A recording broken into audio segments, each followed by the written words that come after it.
What's up? Great day for a test ride. Today we've got the Honda Rebel 300. This is one of 3 in this series. There's a 3, a 5, and an 11. We're going to start with a baby today. I've got reviews on the other ones as well if you want to check those out. Quick shout out to Macomb Power Sports for making this video happen. They've allowed me to come and test ride tons of motorcycles to give my fair unbiased review on. Yeah, so if you're in the market for a power toy, come check these guys out. They'll get you hooked up. The big question is going to be freeway riding, so we are going to make that happen today. I predict it's probably not going to be an amazing bike on the freeway, but I've been surprised before. Step over this. Real simple display here. Tells you what you need to know, nothing more. Real low to the ground, so shorter riders. I'm 5'10", real low. Real light clutch. Ooh, I like the, it's got a real nice friction zone.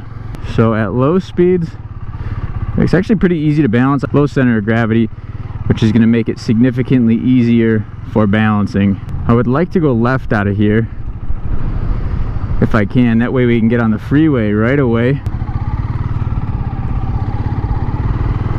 Got to remember this is a 300, so I'm not going to have the quickest acceleration, but at least enough to take that left turn. All right, so first thing you'll notice when getting on one of these is it's very comfortable. The position you're sitting in, it just feels real chill. You're sitting really upright, seat's pretty comfortable. This is a smooth road, so I don't expect to feel uncomfortable at all. We'll take it on some rougher roads later. A lot of rocks over here. We're just gonna run this light because we don't have time to stop on this review. I don't know what the top speed is on this thing. I think we're gonna be pushing it on the freeway, but if that's what you came here for, I'm gonna answer that in just a second. It feels really good though. Braking, I gotta warm the brakes up a little bit. I like the hand position. It feels a little bit far forward, but you can tilt these bars, so if that's a problem, you can always bring them a little closer. I like these big circle mirrors. You can see everything behind me. Oh, I was supposed to get on over there. Dang, I'm slacking here. Yeah, not amazing braking power, but enough to get the job done.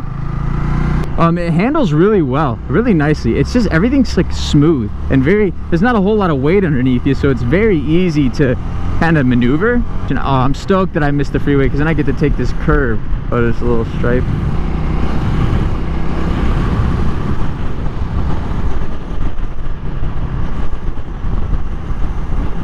If we can get on at freeway speeds. Oh, this is so much fun.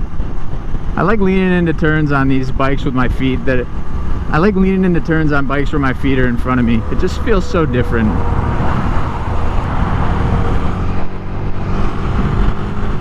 Alright, well, we're in 5th. Hopefully there's a 6th gear, but 60 mile an hour, no problem. 6 to 5. Oh, we got a 6th gear on here. 6 to 6. Oh yeah, we can do freeway speeds. It's a little bit windy today, so it makes this a little unfair, but honestly, it doesn't feel like the bike's screaming at me, and I don't feel too shaky. I mean, a little bit, but not bad at all. Now, I'm not going over 70 miles an hour. I got it a little over 70. I do think you could maybe push 80. I don't know. I think it's going to start getting a little bit more unstable. 70, no problem, even on a windy day like today. And it's not a heavy wind, just a breeze, but it is windy. If the bike wasn't stable, I'd have felt it. Not the slightest bit of discomfort going 70 miles an hour on the freeway on this breezy day. So not disappointed in that at all. So if you were coming here to see if this would do okay on the freeway, I don't think it would do excellent, but it could get the job done. If you're like commuting to work and you got freeway on your route, I think you'd be just fine. I almost wish my legs were out a little bit more in front of me, but that's just more of a personal preference thing. Yeah, display is real simple. I was trying to see if there's any other fancy features, but it really is just that. No shift indicator light. I don't think I saw anything like that.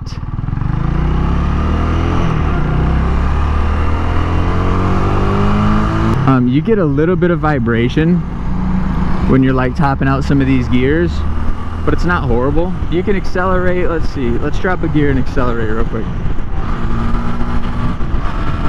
All right, now, so we're not punchy. It's not very quick, punchy acceleration. I mean, it's a 300. It's not really what we're going for. But I like to mention the ease of getting out of sticky situations. Car cuts you off, car's about to cut you off, things like that.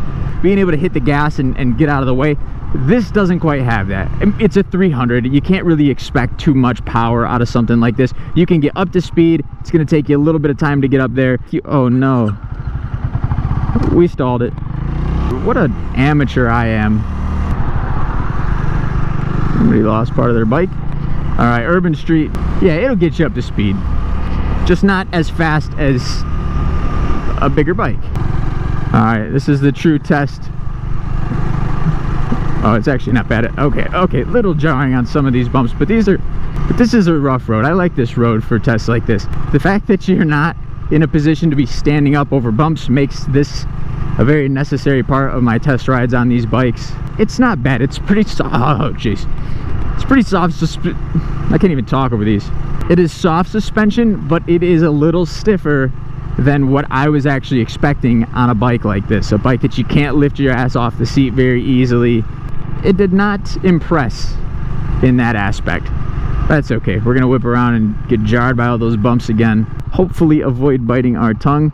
Good old urban street. Let's talk who this bike is for, because I think this is an awesome bike.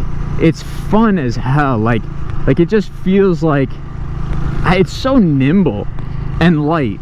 And that's my favorite thing about smaller bikes, is even though you don't get the power and the punch, it's very playful. That's probably the best way to describe this bike, is it's just super playful. If you got a lot of windy roads and turns, this bike is really fun to turn. I don't know what it is about it. It's a little bit smaller, and it feels like fun. And it's just a ton of fun. Gotta stand real wide when you're off the foot pegs. So who do I think this bike is for?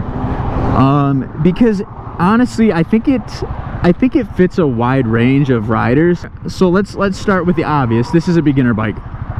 This is probably one of the best beginner bikes in its class because of how easy it is to ride. The ease of operation makes this one of the best beginner bikes in its class. If you're looking for your first motorcycle and you like the cruisers, which is probably why you're here, this is an awesome bike. I can't knock this bike. I can't say enough good things about it. It's fun, it's friendly. The only negative I have is that it doesn't brake the fastest and it doesn't accelerate the fastest, but it doesn't have the power to rip you off the back. It is going to be very forgiving.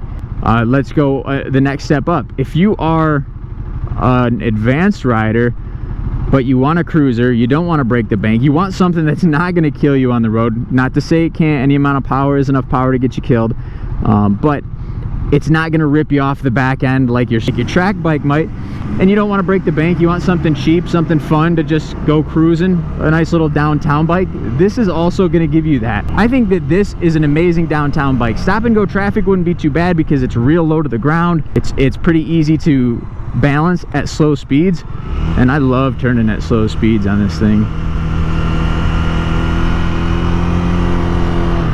If your regular commute's 55 miles an hour or through a downtown area, this will be awesome. I'm starting to not love this seat on it after this 15-minute ride or so.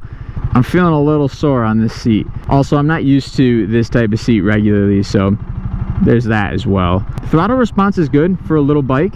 You don't get the emphasis on throttle response when it doesn't have a ton of power. The gears are pretty short, so you'll be shifting a lot on this thing, especially if you're riding at 55 miles an hour or faster, but not a downside at all. So yeah, I think that's pretty much everything I have to say about this bike. I think it's a really good beginner bike, or a nice second bike for somebody who wants something that doesn't have the power, that they're just trying to survive the entire ride. Another thing that I'd like to highlight on this bike is that the shifting is pretty clunky, which is nice. The shifting, it's got a pretty distinct click to it, which I like. I don't like this shifting that's just like doop, doop, doop, doop. I don't like that, the little clicks. It's not for me. I like the aggressive clunk. Lets me know that I've shifted gears. I hope my 360 camera was rolling. If not, I hope you enjoyed the same scenery that I've been seeing this entire time. Alright, anyways, yeah, I hope you enjoyed that test ride review video. Another shout out to Macomb Power Sports for making this video happen. If you want more test ride review videos or just other motorcycle content in general, subscribe. Thanks for watching.